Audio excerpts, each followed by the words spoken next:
The latest developments in the Ukraine-Russia war are multifaceted, covering military actions, diplomatic activities, and humanitarian concerns. Military actions. Avdiivka, a town in eastern Ukraine, is experiencing intense attacks from Russian forces, with continuous air raids and ground assaults.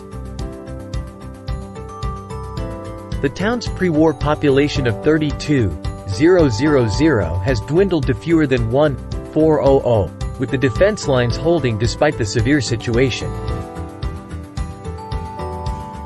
In southern Ukraine, particularly in Kherson, there have been reports of Russian cluster bomb attacks resulting in civilian casualties. Ukrainian forces have also continued offensive actions in the south. Ukrainian forces have been successful in downing Russian drones and missiles, including a rare Iranian-built Mohajer-6 attack and reconnaissance drone. Diplomatic and political movements. Russian President Vladimir Putin, in a virtual meeting with G20 leaders, made remarks perceived as dovish, calling for an end to the tragedy of the war. This marks a departure from his usual rhetoric and suggests a possible shift in Russia's stance. German Chancellor Olaf Scholz and Italian Prime Minister Giorgia Meloni, following the G20 meeting, urged Russia to withdraw its troops from Ukraine to end the war.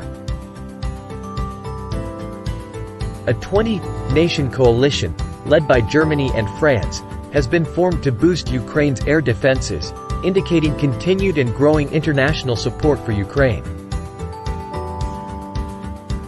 Humanitarian issues and other developments. Ukraine's national seed bank, crucial for global food security, has been relocated to a safer location due to the ongoing conflict.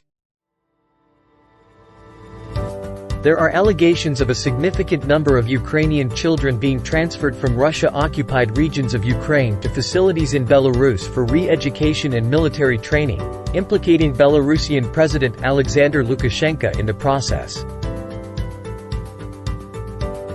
In response to the conflict, several countries and international bodies are increasing pressure on Russia through sanctions and legal measures.